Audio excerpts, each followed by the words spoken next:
ورق العنب مالي السوق، وعايزة بقى كل عشاق محشي ورق العنب يحضروا هنا بسرعة علشان هنعمل مع بعض أحلى طاجن محشي ورق عنب بكل بساطة وسهولة. وهعرفك على كل أسراره وتكاته وازاي يطلع معاكي بالجمال والحلاوة دي. وأول حاجة نسمي الله ومعانا حلة على النار، حطيت فيها حوالي معلقتين من الزيت ومعلقة من السمنة. وأول ما يسخنوا هنزل عليهم بحوالي بصلتين كبار كده، ضربتهم في الكبة أو متقطعين صغير، وهبدأ أشوح فيهم كده لحد ما يبدأوا يتبلوا. وبعد كده بقى هنزل عليهم بشفشق كامل كده من عصير الطماطم، وهقلبهم تقليبه واسيبهم بقى يتسبكوا. وكمان معايا ميه مغليه علشان نسلق ورق العنب بتاعنا.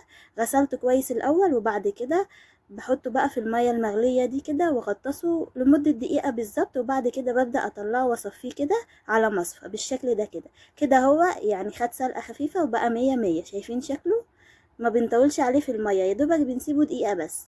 وفي طاسة صغننة حطيت فيها ربع كوباية من الزيت ومعلقة كبيرة من السمنة البلدي كده أو الزبدة، وهسيبهم يتقدحوا كده على نار هادية دلوقتي. وفي طبق تاني نحضر فيه خلطة المحشي الخطيرة بتاعتنا. حطيت فيه بصلاية صغيرة كده متقطعة صغير، وفلفل أخضر حامي وبارد متقطع برضو صغير، وخضرة حزمة كزبرة وبقدونس وشبت طبعا. والبهارات بقى اللي هي أبسط منها مفيش، فلفل اسود وكمون وكزبرة ناشفة، وكمان الملح. وهقلب بقى الرز بعد ما غسلته وصفيته كده مع الكلام الجميل ده كله. وهفتح فتحة في النص كده واحط فيها معلقة كبيرة من الثوم المهروس. وهجيب بقى الزيت والسمنة اللي احنا قدحناهم وسخناهم كويس قوي، وانزل بقى واتش كده الطشة بتاعتنا دي. هتشموا بقى احلى ريحة على الثوم كده. وبعدين ايه، هحط بقى التقلية بتاعتنا اللي احنا عملناها بالبصل والطماطم بعد ما اتسبكت خالص. شايفين ما فيهاش اي مية خالص. وحطيت كمان معلقة كبيرة من هريسة الشطة، وهقلبهم بقى تقليبة. وكده جهزنا أحلى خلطة محشي ريحتها بتجيب الجيران، بجد تحفة. لازم تجربوها بالطريقة دي.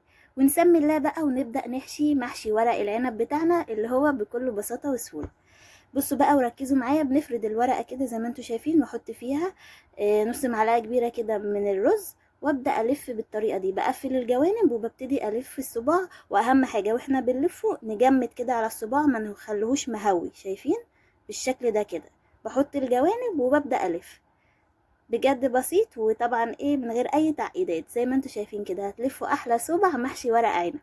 صغروا بقى على حسب حجم الورقه، ولو الورقه بتاعتكم كبيره قوي ممكن تقسموها بالنص برضو مفيش اي مشكله. وبجيب بقى الطاجن بتاعنا، بحط فيه من تحت كده شرايح بصل وفلفل. وببتدي ارص ورق العنب بالشكل ده كده، خلف خلاف. تمام. وبعد كده بسقيه بقى بالشوربه. احنا كنا عاملين معاها وزه، فاخدت كده شوربه الوزه وزقيته. وبصوا بسم الله ما شاء الله، بجد تحفه.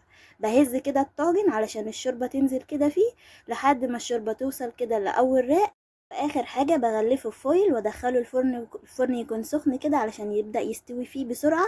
وبحطه في ارضية الفرن اول ربع ساعة كده على نار عالية، وبعد كده بهدي النار شوية على المتوسط علشان يستوي براحته.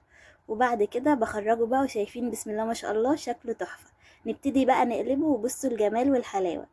بصوا لو انت اول مرة تدخلوا المطبخ هتعملوا احلى طاجن ورق عنب بكل بساطة وسهولة، وهيطلع معاكم بالجمال والحلاوة دي.